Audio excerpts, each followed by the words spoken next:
Hello, everybody. There we go. Let's get Steve in here. What's going on, Mr. Lucas? How you doing, buddy?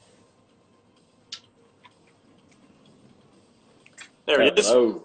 Hello, hello. How's the audio? Is it better this time? Yeah, it sounds much more clear.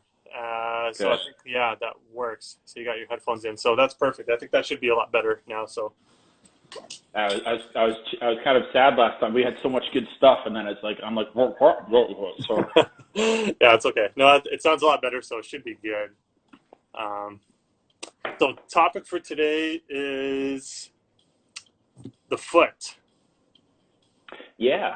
So when we first talked about doing this, one of the things I thought would be fun to sort of go over is what are some of the common areas in our practices with people, is what are the common faults amongst sort of modern day living. Right. And I would say the number one least trained or approached area of the body that I see that has the biggest influence would be the ankle and the foot complex. Yeah. It, Yeah. and it's almost never addressed. Like the looks that I get from people when I say, all right, I want you to pop your socks and your shoes off during an assessment, and they're like, oh, I wasn't ready. Like they've never been asked to do that before. Yeah. Yeah. And for someone who has, say, like an anterior knee pathology and it hurts when they go up and down stairs, to not address the number one contact Yeah. and say, oh, this is a patellar tracking issue or something like that. It's just you're basically saying, that'd be like, I always use this super corny analogy, but it'd be like going to a house.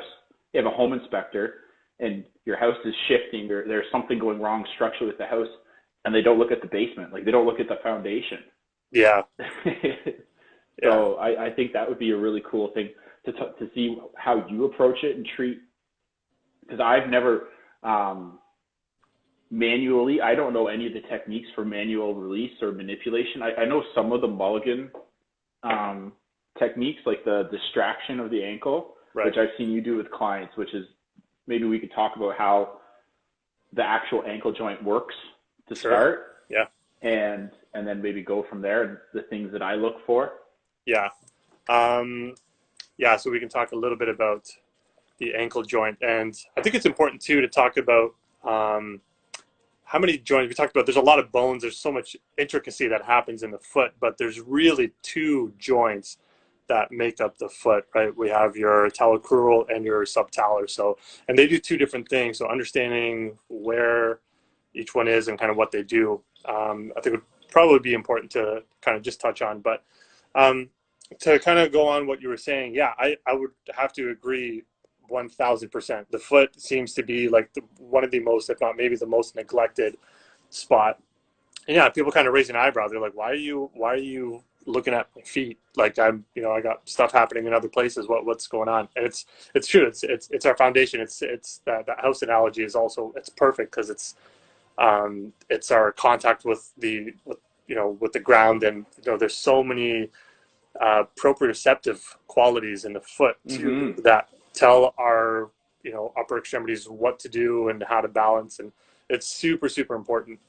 One thing that kind of irks me a little bit too with regards to feet, again, not just that it's so often neglected, but we see so many band-aid approaches that drive me a little bit crazy sometimes, because I think some therapists don't take enough time to really give clients or patients sort of a good long-term solution. Because we can talk about orthotics, right, really briefly. Orthotics can be great. It's a good tool to kind of help people sometimes get out of pain, sometimes restore arch mechanics, but at the end of the day, it's still a bit of a band-aid approach. The percentage of I people, love what you said there. It's a tool. yeah, It is a tool in an approach, but And I couldn't agree more. And it's often used as the be all end all as a solution when Yeah. it's not.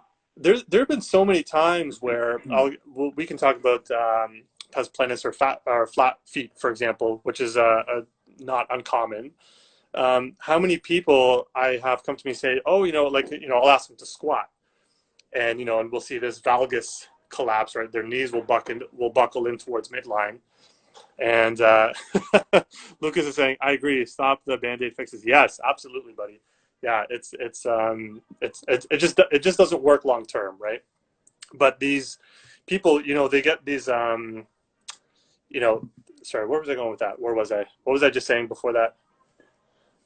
So I was just following along with so I was thinking there's a really cool analogy so let's say, so you put somebody in shoes for 30 years of their life. Yes, yes, yes, yes. You talked about the sensory, the proprioception, the sensory feedback coming from the feet up to the brain. Yeah. You're getting rid of that. So all those tissues in the feet, they go on vacation. They're like, oh, sweet. Like Yeah. they're on early retirement. Yeah. But then those tissues start to break down. You're not supporting. Someone's like, okay, I need orthotics. So they go and they get orthotics. So now that midfoot, it goes on vacation. So all the tissues in the midfoot go on vacation. Yeah. And then, but the problem with that is, and then all of a sudden, but the thing is, we have to be very careful as strength coaches and any sort of practitioner. You can't, and that's the sort of the one of the things that I always say with the caveat. You can't take someone who's been wearing orthotics their entire life, and there was like a big trend towards barefoot running, and there was a big trend towards like minimalist shoes. Yeah. If you take someone who has been wearing some sort of supported footwear for the last 45 years, and they have zero idea what's going on at their foot, and then you tell them to start walking around barefoot in their house or go for a 5K run in minimalist shoes, that is, you basically, you took somebody someone's on vacation, been retired for 40 years, and all of a sudden threw them back in the workforce and expect them to be able to do what they're supposed to be doing. Those tissues have no idea what's going on. Yeah. And you're just throwing them back in. So I think we have to also be careful, is as much as we don't want it to be a solution, it can be a tool as long as it's paired well with other sort of active modalities, which is something that I really sort of believe in. And I hope that we start to see more of that tool approach. I don't think I've seen a lot of it. Just in my experience, it seems to be people who have worn orthotics, have been prescribed orthotics as just like, this is your new reality, and you're gonna have to wear these for the rest of your life. There have even been times where we'll get, like, I think this is what I was talking about last time. I'll get someone who's, they're doing a squat, they have flat feet, their knees cave in, so everything upstream tends to follow what the feet are doing. And then we'll say, oh, okay, hey, you got some flat feet here, and they might say something like, oh yeah, I'm supposed to wear orthotics. And then I might ask a question like, well, is it a structural or a functional thing? Like, well, which one is it? Because there's two different types. You can have a structural, which is due to bony deformity or something that's not easily fixed just through soft tissue manipulation. But then there's functional flat feet, where it's really just more an imbalance of musculature, weak and long versus short and tight muscles that are creating this collapse, which can oftentimes be fixed and corrected. And I'll ask them, and they're like, what? Like, I have no idea. They never told me.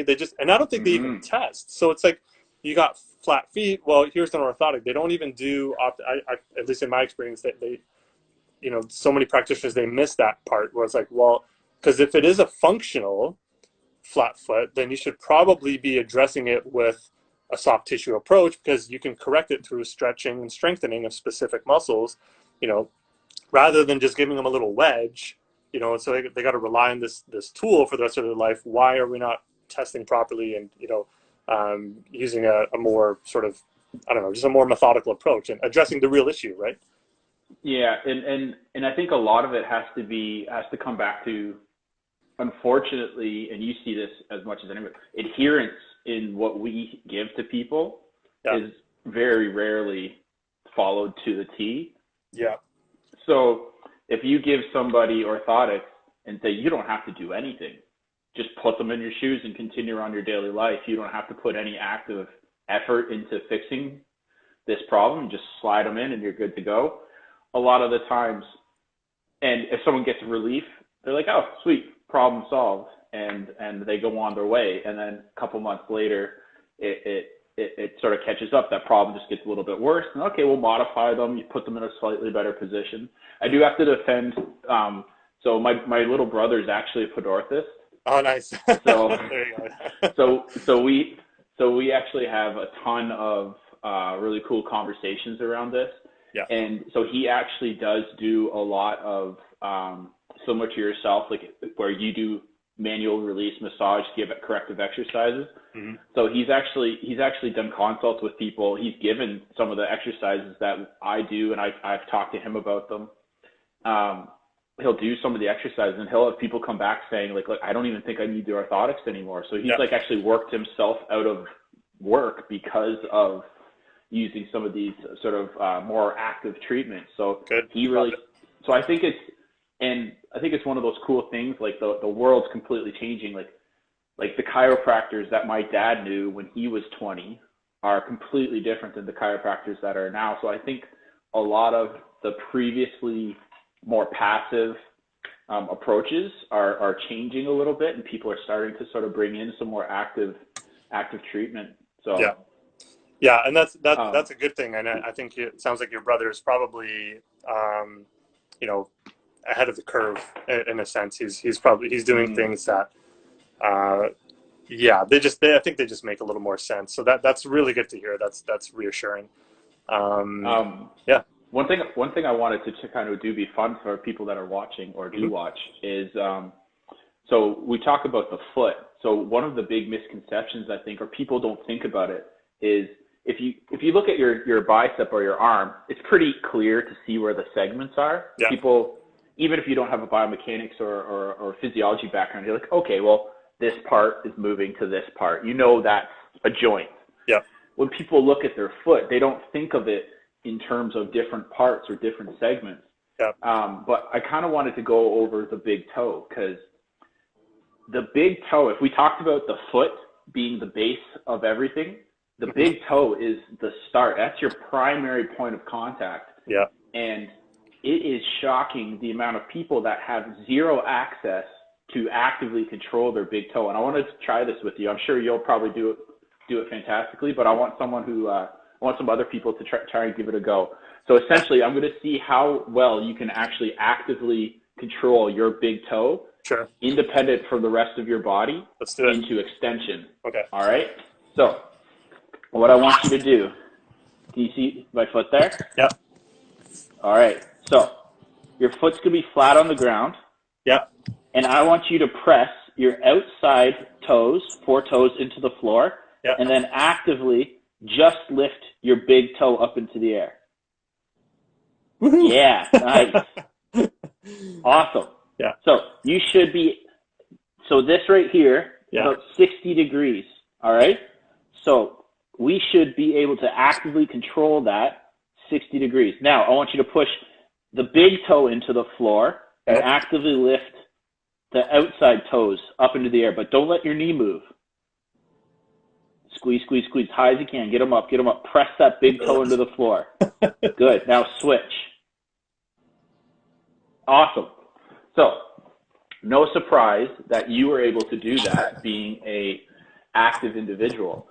But the amount of people that I'll ask, okay, so I need you to actively extend your big toe, lift it up. Yeah. They'll sit there and look at it and like nothing. They're like, yeah, it's not moving. They can't do it. It's just, and so that comes back to that sensory motor connection. So in your body, there are things called motor units. Yep. All right. So a motor unit is basically a connection from your central nervous system to a tissue and then back. So it sends information out and it sends information back in. Yep. So it tells things to do things, but also gives you data saying, okay, this is where my body is in space. The problem is your body is constantly creating and removing those motor units or that information pathway based off what you do. Yeah. So if you don't do anything, so if your feet are in socks, they're in shoes, and you're sitting for 8 to 10 to 12, 14 hours a day, there's no information going out, there's no information going back in. So all of a sudden, you're asking it to do something, and your brain's like, well, I see it, but I don't even know how to talk to those. Yeah. So, but the problem is, if you go into, so if I walk, Yeah. so remember that big toe extension. Yeah. Now watch me. So I'm going to step over, and that's Yeah. me on toe off. Yeah. So that's when I'm pushing. Yeah. Right. So what's that look like? Same thing. That's big toe extension. Yeah. Or even more so, if you go in, so a lunge is like the most common exercise out there. Yeah. So if I go down into a lunge, look at the big toe extension. Yeah. So if you can't actively control your big toe into extension with no load, Yeah. right? So when I was just lifting my big toe up, the only weight is gravity on my big toe. If I can't control that, that's like kindergarten. That's like 1 + 1. Yeah. Right. All right. So if you can't do that, and then you expect to go running or do a lunge or something like that, that might as well be rocket science for that foot structure. Yeah. All right. Yeah. And then, but the cool part is your body is insanely adaptable. You're saying, no, I'm going to do a lunge. And your body's, okay, well, your toe's not going to help because that would cause way too much damage because it's not strong enough. Yep. So we're going to externally rotate. We're going to roll in. We'll get by. You can do that for 3-4 years, and those tissues just keep compensating and compensating until all of a sudden you've got knee pathology on the medial side of your knee, and your MCL's loaded, and you're like, oh, well, no, I can't do lunges because I've got bad knees. Well, no, it's been the last 14 years of terrible movement patterns, right? And it all starts at the feet. So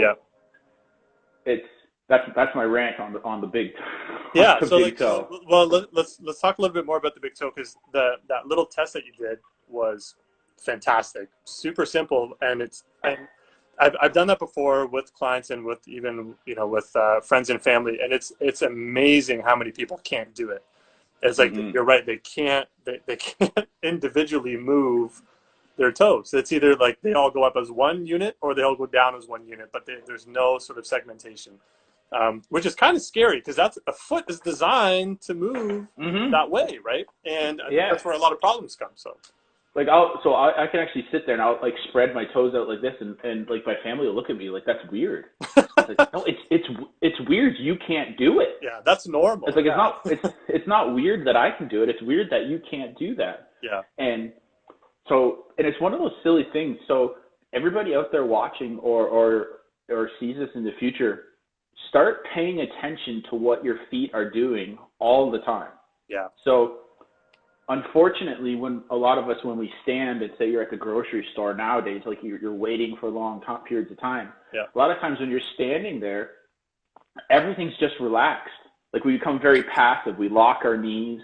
We like arch our back, and we rely on these passive tissues. Whereas when you're standing there, I want you to think about pushing your big toe into the floor. Wiggle your feet. Try and squinch them up and down. Like be active. So I don't want your feet to just be these sort of floppy appendages that aren't actually contributing to your locomotion. I want them actively contributing and being active members of your keeping you upright.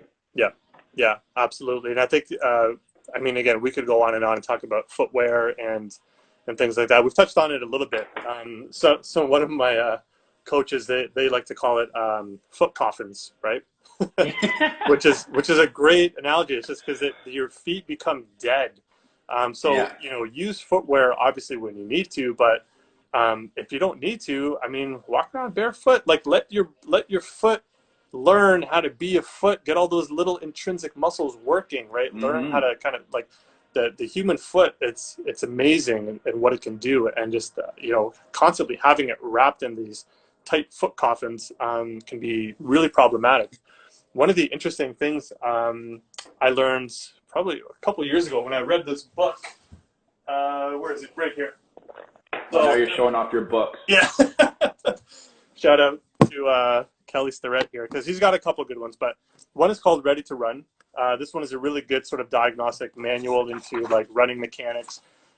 In fact, I think there's a whole chapter here about the big toe or the flexor hallucis longus, and it's amazing because he talks about sandals in here too and how bad sandals are for your feet because it constantly forces almost this chronic shortening of your hallucis musculature. But this is a good book. Another really good one was this one here called Born to Run. So if there's any endurance athletes or just even just sort of recreational runners listening in or who watch this, there's a really good chapter in here that goes into sort of the science behind footwear. You touched a little bit on minimalist shoes, so I'll let you kind of give your 2 cents on what is a minimalist shoe and what does that mean for your foot, maybe pros and cons, and what should someone be wearing a minimalist shoe, or should they be wearing these big fluffy Nikes? I mean, what's the difference and why is one better than the other? Yeah, so essentially, and that was a very loaded question at the end there. What is better than the other? So I think you have to be careful labeling things as because it's going to be different for everybody. Yeah. But I'd say the biggest thing is a minimalist shoe. You have to treat like any new exercise you do. You have to progressively adapt to it. So if you've never run in a minimalist shoe and you run 70 kilometers a week because you're training for some sort of big race and someone said, oh, hey, you should probably wear minimalist shoes. They're better for you. And you don't change anything about your running approach but your footwear. Yeah. You are going to you're going to either explode your Achilles, something is going to go on. And that's really where, what is called Vibrams. Those were the ones remember 10 years ago, Vibrams came out and they're like, oh, we have to do this. Like, this is the best thing. It's going to do this, this, this, and this. And they got massive class action lawsuits because, and this is just my opinion. I don't think it was their product was bad. It was just they didn't promote or market it appropriately because people just swapped out their super cushiony Nikes. Yep. And they were heel. So if you think about, so essentially modern shoes have taken over the job of the foot, that 4-foot structure. So modern shoes. And you watch me run, it's terrible. It's heel slap contact. I have to break down my mechanics and really work on it and go in short distances. But modern shoes essentially promote heel contact first, and you go heel, midfoot, toe. And if you all of a sudden get rid of that super cushiony thing, cushion from the shoes, one of two things is going to happen.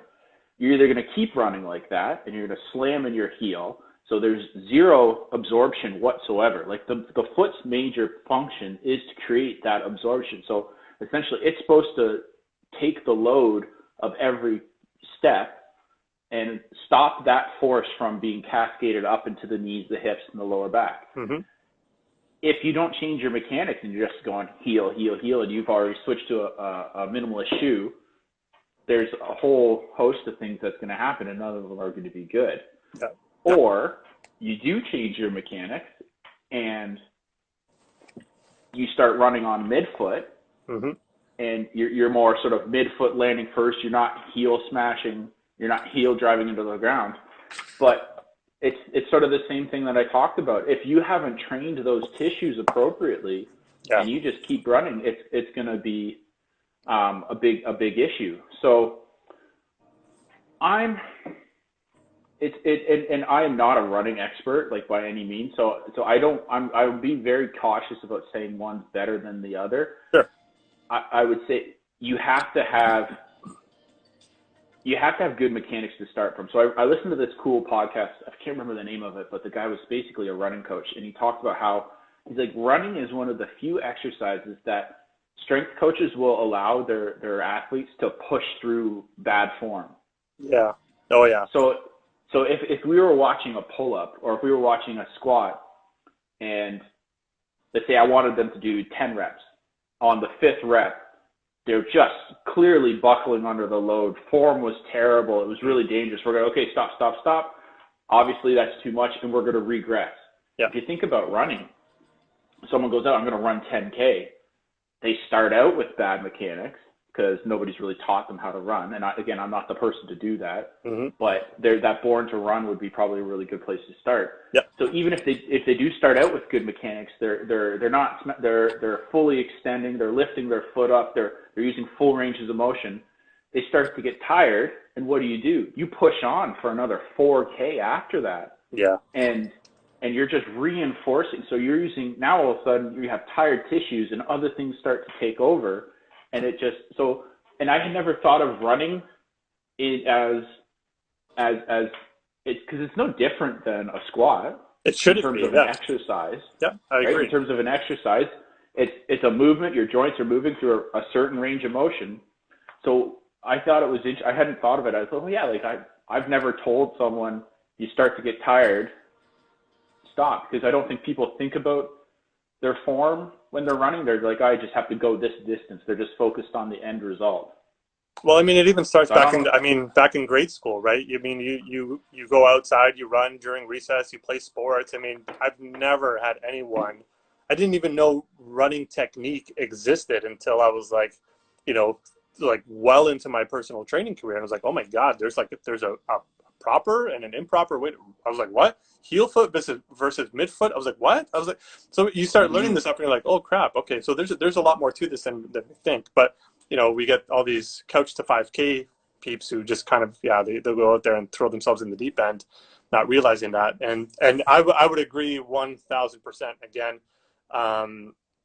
The big cushion issue versus minimalist, it can be a double-edged sword, because you're right. There were a lot of people who went after Vibram because they were, creating a ton of injuries, because you're right. People were throwing these, minimalist shoes on and then immediately going, and these are seasoned endurance athletes going out and then running, a half marathon and wondering why their knees and their shins were absolutely trashed after it. And you're absolutely right. There's nothing wrong with the product. It was their approach, maybe, and they probably just didn't educate people on, listen, if you want to use a minimalist type shoe, you got to condition the tissues for that thing. And it's a slow, gradual process. It's not something you just throw on like. So I agree. Like what you just said, it is a slow strength does not happen overnight. One of the biggest things that bothers me, and it's sort of like a societal thing, like we want that quick fix, right? We want something, we want it to happen right away. Always, yeah. I can't remember. It was one of like a study in undergrad that they talked about quite a bit, but the first 6 weeks of any strength training program, the changes you see in whether the load increasing, so your weight's going up, is neurological. Oh yeah. Like there is no mechanical changes happened yet, because it takes time. Like it doesn't, like if you see, and it's one of the things, like, and I am not a hypertrophy person. Like I'm not like a body transformation person. Yeah. But you see someone, like if someone put on like 20 pounds of lean muscle tissue in 6 weeks, like something's happening there. That's not a regular theory of adaptation or progressive adaptation. Right. But especially like muscle definitely responds a lot quicker to load than the bony tissue or those ligaments and things like that. Like they take even more time to respond to load than that muscle tissue. So in terms of, and like you said, the foot it's a lot of that ligament, tendons, fascia, everything like that. Like there's very little soft tissue in there. So they take that much longer to adapt. Absolutely. One thing I want to talk about. So we did the big toe, but a lot of people, when you think about the ankle, when you assess the ankle, people really, and this goes down to the structure of it, people really only think of it as like a hinge joint, like a knee. Yeah. Like they only think of it in one plane of motion. Right. Whereas the ankle, like you look at my foot, my big toe's staying on the floor. Right. I haven't moved anything. Hopefully you can see that. Oh yeah. So this, and maybe you could show the your model there. So Yeah. talk about like the talus on the calcaneus and how essentially rotation. So that model there, yeah. So that's the midfoot moves in rotation. Yeah. But even more so, and obviously that model is limited just because of the hinge joint. Yeah. But that calcaneus, so that bottom portion of the foot, actually slides and rotates, which allows for inversion and eversion. Yeah. Yeah. So So for those of you who can, I'm going to do it on this one. This one's a bit better. So essentially what we're saying is, yeah, so there's two different movements that kind of happen. So we have your plantar and dorsiflexion, which happens at this joint here, and then a little bit forward of that joint is what gives you your inversion and eversion. And the thing is, when you watch a foot hit the ground and come up, it's a sort of this cool interplay between all of those. Exactly. It's all of it's it. not. Yeah. It's not. Yeah. It's not just this forward movement. So a lot of the things. So and this is cool. This will be cool for your practice as well with the fascial stretch. And this is something from the FRC system, so functional range conditioning, that I'm a huge fan of. They always, so rotational deficits, so it makes a lot more sense for the shoulder. So rotational deficits are going to lead to linear deficits. Yeah. So when I'm working with a person, I will always attack rotational issues prior to linear. So if it's, say, the hip's the easiest example. So the hip's this ball and socket joint. Yeah. If someone's lacking hip flexion, so if someone's lacking hip flexion or hip extension, there is almost always a deeper rotational deficit. Right. Because if we think about the way a joint, so a joint capsule, in order for something to rotate, it has to have space within that capsule. Yeah. All right. So if we can create more rotation within a joint, that's going to lead to linear improvements as well. So with the ankle, a lot of times, like dorsiflexion, which is sort of that movement. Yep. So dorsiflexion is one of the hardest, I find, one of the hardest things to make real change in.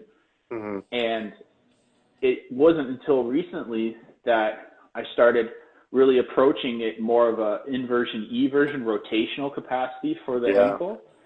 And that seems to have some really big, cool changes and effects in people's ability to squat and use that dorsiflexion.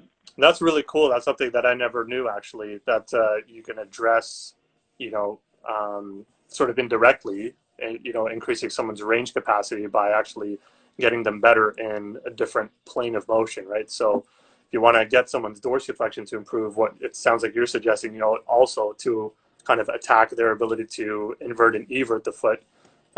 So you've had good success with that, obviously. Yeah. Well, and a lot of it comes with how, so like the ankle, so say this is the foot, all right, and then this is the thigh, or not the thigh, the shin. So let's say this is the tibia and this is the fibula. They come down and sit on top, right?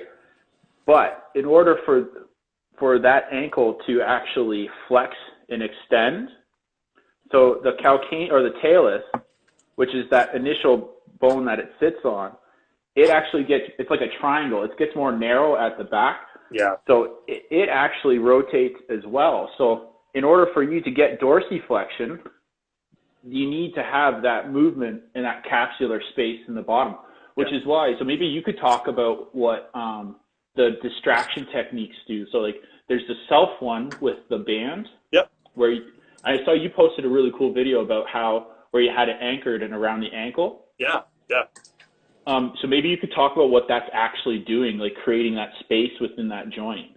Yeah, exactly. So this is a sort of something, again, if you guys, I'm going to be posting those videos on the YouTube channel where this will also get reposted as well. But that specific mobility technique was something designed to improve your dorsiflexion. So a joint, this is something we call a peripheral joint mobilization, or PJM in massage world. But essentially what you would do, let me see if I have my my band here so I can kind of give you guys a quick demo. But essentially what you would do is kind of find something to anchor. So you can kind of hopefully see this here. And using a band, now a TheraBand isn't ideal. If you have one of the thicker, tougher resistance bands, they work a little bit better. TheraBands, depending on their elasticity, sometimes they're just a little too lax. They're not tough enough, but I'll show you this just for demonstration purposes. But essentially, you would have this kind of like so. I'm just going to do it this way. So you can use any sort of surface, or I mean, if you're using a railing on your stairs, just make sure that it's like bolted and stable. Because these things, I've heard of people actually like busting the railings out of their stairs doing stuff like this. So just be very, very careful with that.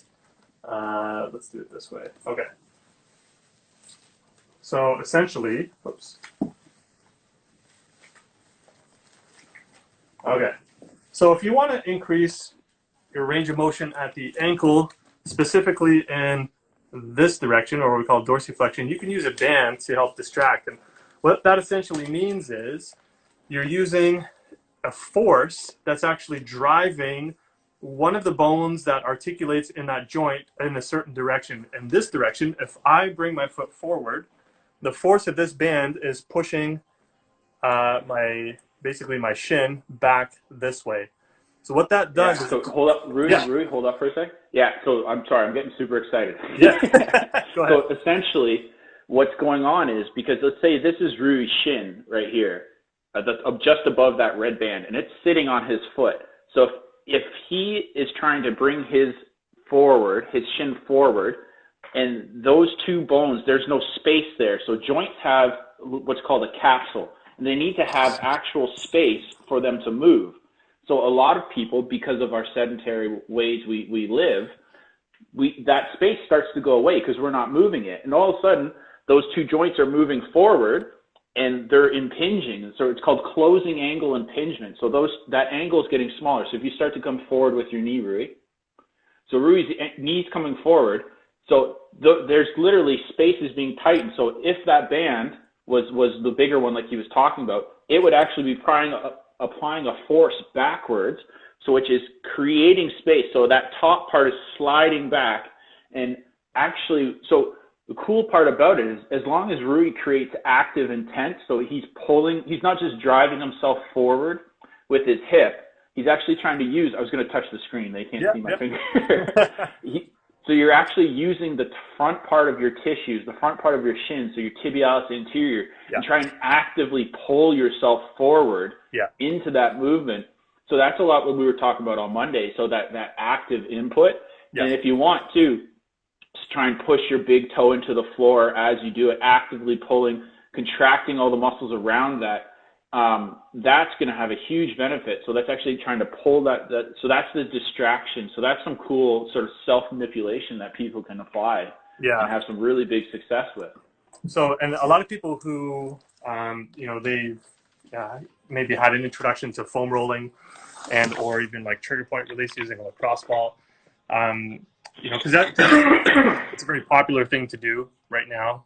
Sometimes they don't see a big adaptation or change, and what I find is sometimes it's because it's not a soft tissue issue, right? If you have limited range in your foot, ankle, and you're doing all this foam rolling and lacrosse ball techniques, but you're not seeing any big changes in your range, it's probably because it's not a soft tissue problem. You probably have a tight joint. So a lot of times, and I'll do this with clients and I'll do this in my group classes as well, and you start to identify, okay, you got a tight gas, or you got a tight calf complex, you got a tight ankle, right? So the joint is just as important. You want to make sure you're applying both, because sometimes for some of the people who find they're limited in their range, they just respond way better to doing that little band technique, because that's where their issue is. They just need to promote that, like you were saying, create space in the joint to promote that glide of those articular surfaces, because this is just as important as the muscles that cross that joint.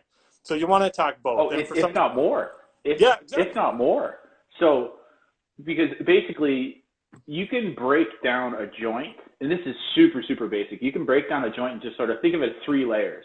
All Yeah. right. So you have the most superficial layer, so the layer closest to furthest away from the base of the joint. Yeah. You have your skin, your connective tissue, things like that. Super important. Sends a tons of information back to the brain. Yeah.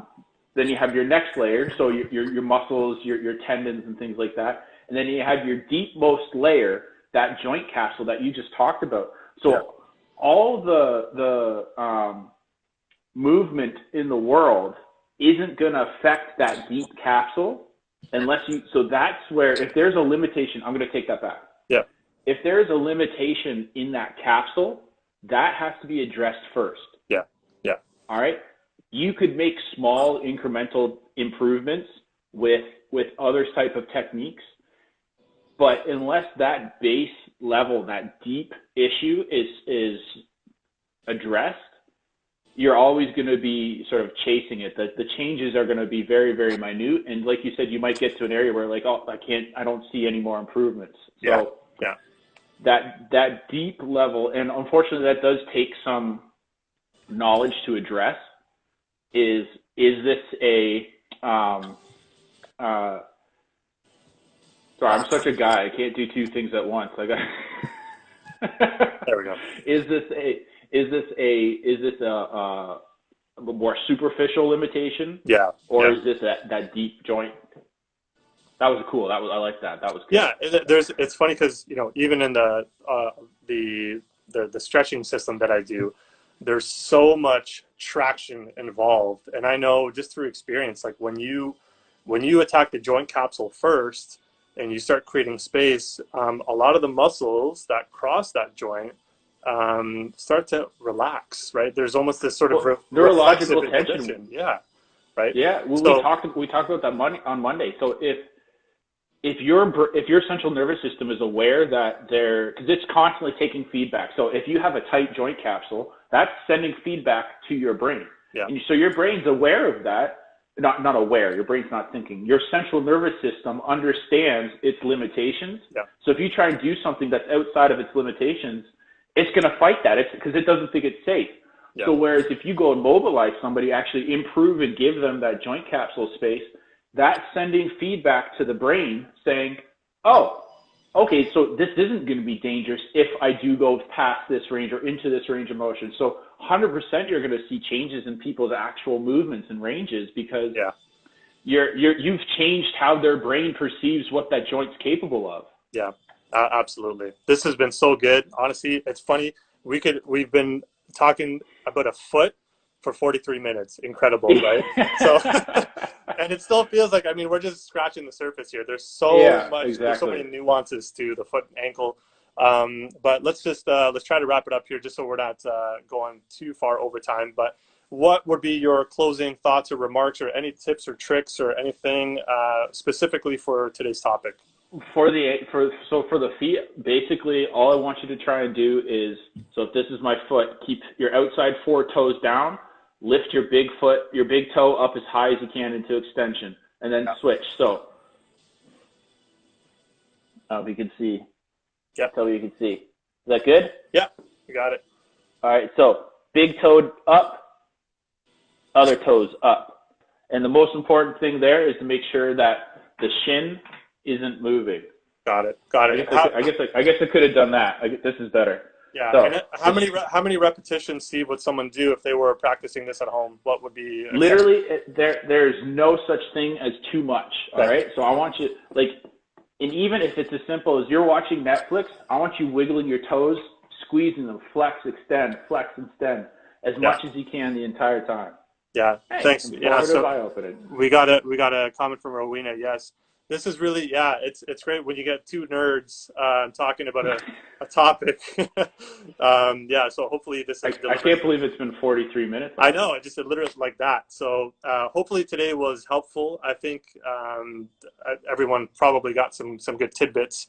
And if you guys have any other questions, comments, concerns, or anything, feel free to reach out to us through direct message. Or topics you want us to cover? Yeah, absolutely. Anything specific, we'll try to cover in future videos because these are a lot of fun, and I think we learn a lot, and hopefully this has been valuable to everyone watching. So we'll leave it off there, and we'll chat next time. So we'll see you Friday, Same time? Yes, sir. Okay, awesome. Steve, it was great. We'll see you then, buddy. All right. Okay, Thanks, see ya. buddy. Looking forward to it. Me too.